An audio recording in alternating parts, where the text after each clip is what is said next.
thousands of perfectly good products fail every single day. I mean, think about it. You put in incredible amounts of hard work, right?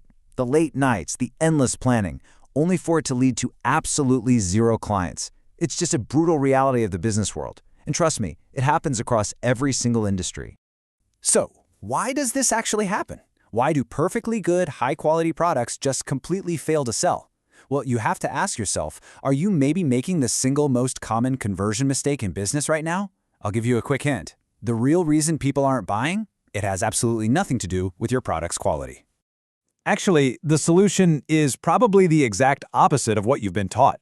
Welcome to This Explainer, proudly produced by Waqas Ahmed Shah, an educator and AI agents and automation builder for educators, traders, and startups out of Karachi, Pakistan. Today, we're exposing the hidden mechanics of why customers actually buy and exactly how you can engineer your own success. Okay, let's dive right in. Most entrepreneurs completely fail because they focus 100% on selling the outcome, the destination. But here's the twist. It's never just about the destination. It is all about the vehicle. If you offer a slow, painful, bumpy ride to a beautiful destination, people are going to walk away every time.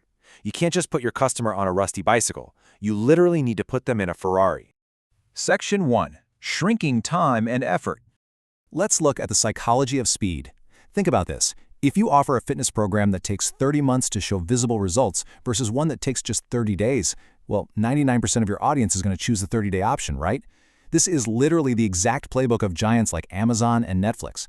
They took the massive friction of driving to a store or a movie theater and they reduced it to a single click for instant consumption. Once you figure out how to deliver results in hours instead of days, your offer suddenly transforms into an absolute no-brainer. Now let's break down how effort directly dictates what you can charge. Think about the gym analogy. You have do-it-yourself, where the client has to do all the painful work, waking up at 5 a.m., sweating, dieting.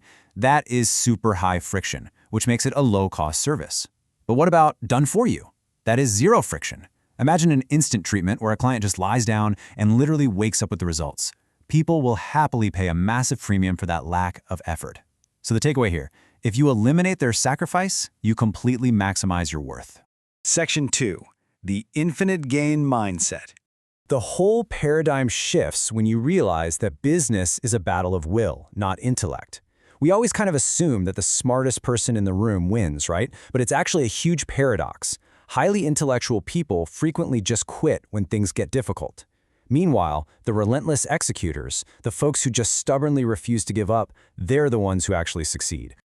It all comes down to how you view the game you're playing. So, finite games, like chess or football, they have a clock and a very clear winner. But business, much like health or marriage, is an infinite game. There is no finish line where you just stop and say, boom, I won, I'm done. It is a never-ending journey. If you set arbitrary limits on yourself, a competitor who is playing the infinite game is going to eventually leave you in the dust. Section 3. Building unshakable conviction. But wait, how do you actually stay in this infinite game when you're facing what feels like endless rejection? The secret is building absolute, unshakable conviction in what you're selling. And you can't fake this. Customers have really strong instincts. They can tell in a heartbeat if you genuinely believe in your product or if you're just reading off a script. So to build that real conviction, you need to fire through 4 rapid steps. First, get actual results for yourself or a test client. Second, deeply understand the exact value and the time saving you're providing.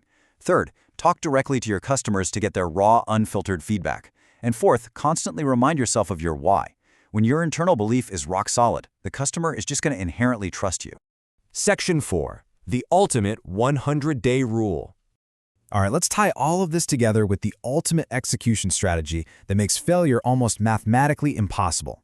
It all comes down to the number 100, the 100-day rule.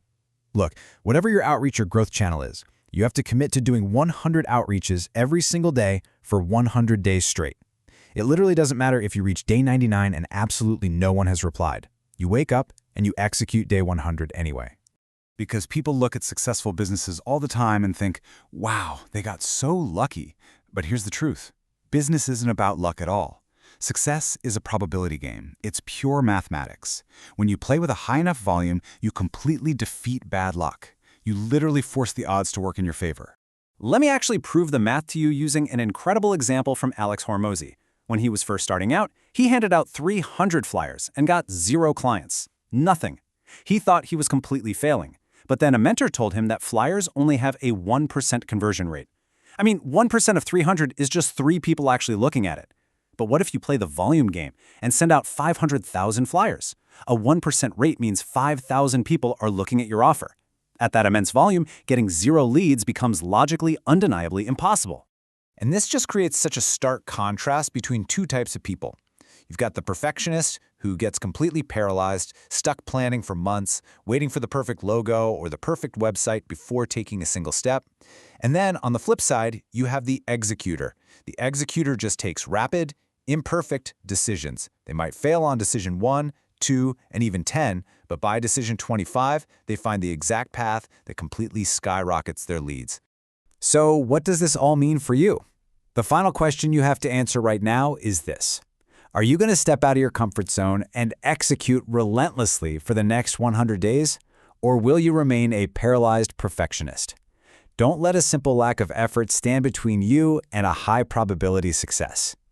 Thanks so much for joining this explainer. Now get out there, embrace the infinite game, and start executing.